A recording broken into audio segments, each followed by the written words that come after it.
बाहर निकलते ही मैड ने मुस्कान के साथ कहा, अपने आप पर नजर रखो और अपना ख्याल रखना। प्रोटैगनिस्ट ने सिर हिलाकर जवाब दिया, मैं संभल के रहूंगा, हम फिर मिलेंगे। हेलेन ने सिल्विया की तरफ देखा जो चुपचाप खड़ी थी। ये उदास चेहरा क्यों? तुम इसे ऐसे ही रुखसत करोगी तो शायद उदास हो जाएगा। सिल्विया ने धीरे से कदम बढ़ाए, हल्की सी मुस्कान के साथ कहा, मुझे तुम पर भरोसा है। एमसी ने हंसी दबाते हुए कहा, फिक्र मत करो, मैं हद से ज्यादा मेहनत नहीं करूंगा। अगर मुश्किल हुई तो तुरंत पीछे हट जाऊंगा। चलते हुए सिल्विया ने पुकारा, तुम ठीक रहोगे ना? हेलेन ने उसकी तरफ देखते हुए कहा, यह तो पहले से काफी बेहतर लग रहा है, शायद ट्रेनिंग संभाल ले। उसके मन में पहले का वाकया घूम गया जब उसने सिल्विया से कहा था कि पूरे जेन हार्ट खंदन में उसका इंस्ट्रक्टर सबसे ज्यादा होशियार है और एमसी खुद भी पूरी लगन से कोशिश कर रहा है। सफलता उसके कदम चूमेगी। प्रोटोगोनिस्ट पलट कर मुस्कुराया, मैं वादा करता हूँ सब कुछ संभाल लूंगा बिना चोट खाए, तुम बस भरोसा रखो। सिल्विया का चेहरा उदास हुआ, बस सलामत लौट आना। कुछ देर बाद जिगट के 5वें ट्रेनिंग हॉल में एमसी भीड़ के बीच खड़ा था। इतने सारे लोग, उसने सोचा, सिर्फ उसके अपने खानदान से ही नहीं बल्कि वसेल परिवारों के छात्रा और कुछ सिफारिश पर आने वाले भी यहाँ थे। हेलेन ने कहा था कि इस साल खास तौर पर भीड़ ज्यादा है, इसलिए छाता हॉल भी जोड़ना पड़ेगा। तभी कुछ आवाजें उसके कान तक पहुंचे, लगता है इसे धक्का दो तो बिखर जाएगा। एक ने हंसकर कहा, ये आया ही क्यों है इतना कमजोर, और ये फूलों वाला ब्रेसलेट कितना बेतमीज टेस्ट है। स्पिरिट का गुस्सा फाट पड़ा, कैसे हिम्मत हुई इनके, ये कीड़े टेस्ट का मतलब ही नहीं जानते, मैं इन्हें मिटा दूंगा। एमसी आगे बढ़ा, चेहरे पर शांति लेकिन नजरों में तीखापन। मच्छारण की तरह गुनगुनाने के बजाय ये बात सीधे मुंह पर क्यों नहीं कहते, या बस पीठ पीछे बातें करना ही आता है? पहला लड़का गुस्से से चिल्लाया, चुप, बेइज्जती तो तेरी है जो एनेक्स में भेज दिया गया। दूसरा तंज करके बोला, तू तो मैं ब्रांच का भी नहीं है, हिम्मत कैसे हुई हमसे उल्टा बोलने की? प्रोटोगोनिस्ट ने शांत चेहरे के साथ कहा, तुम लोगों ने भी कहा था, तो तुम्हें क्या हक है मुझे जज करने का? आखिर नीचे दर्जे वालों पर ही तंज उछलना अलाउड होता है ना? ये बात सुनते ही उनमें से एक का गुस्सा फूट पड़ा। उसने एमसी का कॉलर पकड़ लिया, हाथ में मुक्का बनाया और चलाने ही वाला था कि अचानक बर्न वहां आ गया। बस करो। बर्न की आवाज तेज और ठंडी, ट्रेनिंग शुरू होने वाली है, बाहर से 100 लोग यहाँ आए हैं देखने, क्या तुम इस गार्ड का नाम मिट्टी में मिलाना चाहते हो? ये सुनकर दोनों लड़के तुरंत पीछे हट गए, नीचे देखकर शर्मिंदगी से बैठे और हल्के से माफी मांगने लगे। बर्न एमसी के पास आया, नजर से तोलते हुए बोला, पहले दिन ही गर्दन आगे क्यों निकल रहे हो? अपनी औकात पहचानो, तुम धूल से ज्यादा कुछ नहीं हो। अगर अनेक्स से निकालना नहीं चाहते तो चुपचाप रहो। उसके मन में जलान थी। ये सिर्फ किस्मत थी कि लीडर ने इसे नोटिस कर लिया और ये समझ रहा है कि कोई बड़ी शख्सियत बन गया। ऐसा निकम्मा ट्रेनिंग में कभी पास नहीं होगा। वो पालत कर चल दिया, लेकिन जाते जाते ठंडा वार्निंग दे गया, जब तमीज ना हो तो तुरंत चले जाना, तुम वैसे भी संभाल नहीं पाओगे। एमसी ने बिल्कुल शांत लेकिन हल्का सा छेड़ते हुए कहा, वाह, तुम तो काफी अहमियत रखते हो लगते हो। राव सोच रहा था, इतना घमंड इसके अंदर कहाँ से आया? क्या सिर्फ इसलिए क्योंकि ये मैं ब्रांच का है, या कोई और वजह है, या इसका बाप इसे भेज के आया है कि जा रोकर उसे शिकायत कर और मुझे सजा दिलवा? बर्न गुस्से से चिल्लाया, हिम्मत कैसे हुई तेरी? तभी रिमर ने जोर से गाटे को लात मारी और एक मुस्कुराहट के साथ बोला, अरे क्या तुम लोग पहले दिन ही लड़ रहे हो? वाह, कितनी हिम्मत है, क्या तुम सब अभी भी बच्चे हो? राव ने उसे देखा और सोचा, क्या यह जिगट परिवार का महान तलवारबाज है? सुना था कि एनर्जी कोर के नुकसान की वजह से रिटायर हो गया था, यहाँ देखने की उम्मीद नहीं थी। इंस्ट्रक्टर ने मुस्कुराते हुए कहा, क्या तुम लोग सेरेमोनी खत्म होने तक लड़ाई रोक नहीं सकते? बर्न ने नफरत भरी नजर राव पर डाली,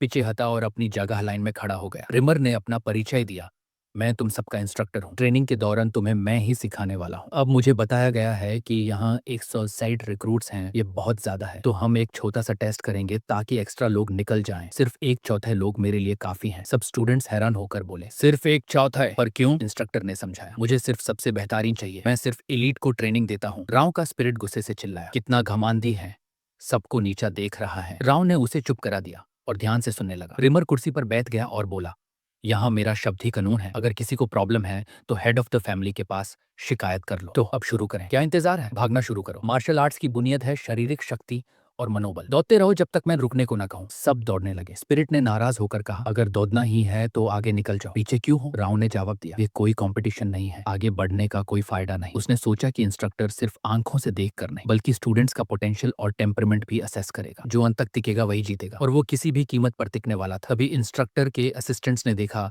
कि बर्न और लूना आगे निकल गए हैं। एक ने कहा, सब लोग काफी तेज दौड़ रहे हैं, पर ये दोनों तो और भी तेज हैं। दूसरे ने कहा, और ये उनकी पूरी स्पीड भी नहीं है, मुझे यकीन है ये बिना रुके 2 घंटे और दौड़ सकते हैं। सिर्फ 12 साल की उम्र में यह लेवल, सोचना भी डर लगता है कि आगे क्या बनेंगे। फिर एक असिस्टेंट ने राव की तरफ इशारा करके पूछा, क्या इसका नाम राउन है? लगता है ये अभी पीछे नहीं पकड़ रहा, थोड़ा पीछे है। दूसरे ने कहा, सुना है ये बीमर था, दौड़ रहा है, ये ही बहुत है, पर लगता है अभी थक चुका है। रिमर ने उनकी बात सुनकर मुस्कुराते हुए सोचा, कितना दिलचस्प है, मैंने ऐसा कभी नहीं देखा। ये क्या है? मुझे हमेशा पता चलता है कौन कितना टैलेंट रखता है, लेकिन जिनका टैलेंट तुरंत समझ नहीं आता वही लोग आखिरी में महाद्वीप के सबसे शक्तिशाली बनते हैं। और इस लड़के राव कि तकात को मैं देख भी नहीं पा रहा। ये मुझसे भी मजबूत लगता है, इसलिए मेरी नजर से परे है। मजेदार मंजर है। इस वक्त स्टूडेंट्स मजाक उड़ाते हुए बोले, बड़ा शान दिखाता है पर खुद सबसे पीछे घिसट रहा है। दूसरे ने हाँ मिले, हक बनता है इसका, जल्दी ही बाहर हो जाएगा। उसका चेहरा देख, 10 मिनट भी नहीं टिक पाएगा। राव ने सोचा, यह अजीब नहीं है, सिर्फ दौड़ ही तो कर रहे हैं, जबकि हमें नरक जैसी ट्रेनिंग का वादा किया गया था। पिछली जिंदगी में तो मुझे दुश्मनों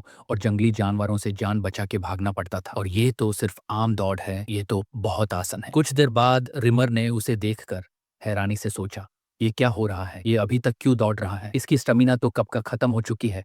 ये अपनी हदों से आगे चल रहा है। इसके पास कोई ताकत नहीं बचनी चाहिए। क्या ये सिर्फ अपने इरादे की दुम पर चल रहा है? ये मरने तक ट्रेनिंग करने को तैयार लगता है। इंस्ट्रक्टर ने हैरानी के साथ मुस्कुराते हुए सोचा। मैं इसमें दिलचस्पी लेने लगा हूँ। तभी बर्न ने इरिटेट होकर देखा कि राव अभी भी दौड़ रहा था। उसने सोचा, ये अभी भी क्यों दौड़ रहा है? इसके बारे में तो कहा गया था कि ये ट्रेनिंग के लायक नहीं है। उसके दिमाग में एक पुरानी बात घूमी, कैसे एक इंस्ट्रक्टर ने उसके पिताजी को बताया था कि राक्स पहनी हुई सेंट के मुताबिक सिल्विया का बेटा बचपन निकाल पाए। यह भी मुश्किल था। मार्शल आर्ट्स सीखना तो दूर की बात थी, क्योंकि उस पर फ्रॉस्ट कर्स था। बर्न ने गुस्से से सोचा, ये तो बहुत ही कमजोर लगता है, फिर भी ये दौड़ रहा है। कितना चिढ़ाने वाला है। मैं इसे दिखाता हूँ हमारे बीच का फर्क, ये कभी भी मेरा साथ नहीं दे पाएगा। एमसी ने सोचा, ये खुद को कितना बड़ा समझता है, जैसे कोई असली नोबल हो, लेकिन असल में तो बस एक बच्चा है। लूना तक उसे ज्यादा मेच्योर लगती है। वैसे भी ये टेस्ट कोई रेस या कंपटीशन नहीं है, ये तो स्टामिना और हौसले की लड़ाई है। सिर्फ दिखावा करने के लिए अपना पीछे तोड़ना बेकार है। थोड़ी देर बाद कुछ स्टूडेंट्स थकने लगे। उनमें से एक ने हैरानी से पूछा, अरे ये अभी भी दौड़ रहा है? एक लड़की ने नफरत भरे चेहरे के साथ कहा, मैंने सुना था ये किसी बीमारी की वजह से कमजोर है। क्या इसे थकान होती ही नहीं? एमसी ने उनकी बात सुनकर सोचा, मुझे लग रहा है मैं मरने वाला हूँ। ये जो अंदर बर्फ जैसी ठंड है ना, मेरी सांस और दिल कभी भी रुक सकते हैं। लेकिन उसने अपना रिंग ऑफ फायर एक्टिवेट किया और बची कुची एनर्जी निकल ली। ये स्किल अब पहले से ज्यादा डेवलप हो गई थी। अगर इसे पूरी शक्ति से यूज करे तो जल्दी ही इसका पॉजिटिव असर दिखने लगेगा। अचानक रेज का आत्मा सामने आया और गरजने लगा, तो ये है इसकी हालत, और ये मेरा फ्यूचर वेसल है। बस मुझे अपना शरीर दे दे, मैं उस नीले बाल वाले लड़के को पल भर में कुचल दूंगा, पूरे मैदान को जमा कर रख दूंगा। एमसी ने अंदर ही अंदर सोचा, नहीं, मुझे सहना होगा। अगर मैंने जरा भी कमजोरी दिखाई, ये मुझे पूरा निगल जाएगा। उसने सीधे चेहरे के साथ कहा, चुप हो जा, मुझ पर काम नहीं करेगा। आत्मा हंसकर बोला, मेरी गुस्से को कोई नहीं झेल सकता, देखते हैं तू कितना टिकता है। एमसी ने दिल को पकड़कर सोचा, मुझे किसी भी हालत में टिकना है, वरना ये मुझे खत्म कर देगा। रेज चिल्लाया, कितना जिद्दी है ये, इस पर मेरा गुस्सा असर क्यों नहीं कर रहा? एमसी ने महसूस किया कि उसका शरीर हार मान रहा है। सांस रुक रही थी, आंखों के आगे अंधेरा छा रहा था। क्या ये ही मेरा लिमिट है? तभी रिमर की आवाज आई, दौड़ खत्म। सारे स्टूडेंट्स रुक गए, जोर जोर से सांस लेते हुए। बर्न पास से गुजरते वक्त गुस्से में बोला, कितना जिद्दी है ये। एमसी ने सोचा, सच में मैं लगभग मर ही गया था। लगता है इस जिंदगी में मुझे चैन मिलना मुश्किल है। रेज की आत्मा चीख कर बोली, ये तो सच में एक दरिंदा है, कैसे कर लिया इसने ये सब? एमसी ने मुस्कुराते हुए जवाब दिया, जून कहा था मैं नहीं कर पाऊंगा, लेकिन देखा ना। और हाँ, इस प्रोसेस ने मेरी रिंग ऑफ फायर को और मजबूत कर दिया है। उसने अपना स्टेटस विंडो चेक किया, जिसमें लिखा था कि उसने अपनी फिजिकल लिमिट क्रॉस कर दी है। उसकी स्ट्रेंथ 2 पॉइंट्स बढ़ गई, एजिलिटी 1 पॉइंट और एंडुरेंस भी 1 पॉइंट। रेज चीखा, क्या बकवास है ये तो दौड़ने पर भी एक्स्ट्रा एक्सपीरियंस ले रहा है, ये बिल्कुल ही बेकार सिस्टम है। फिर रिमर ने सबको इकट्ठा करके कहा, बहुत अच्छा किया तुमने, टेस्ट खत्म हुआ, और जो मैंने पहले कहा था कि सिर्फ एक चौथे बचेगे, वो मैंने झूठ बोला था। आज के लिए तुम सब पास हो गए हो। स्टूडेंट्स चिल्लाए, क्या हमने अपनी जान निकल दी सिर्फ आपके टेस्ट के लिए? रिमर ने हंसी दबाते हुए कहा, अरे पहले दिन इतने लोगों को कैसे निकाल सकता था, लेकिन याद रखो ये सिर्फ आज के लिए था। अगर ऐसे ही ढीला काम करते रहे तो ज्यादा दिन बचे नहीं रहोगे। तुम सब अभी प्रोबेशन स्टूडेंट्स हो, 6 महीने बाद फाइनल टेस्ट होगा,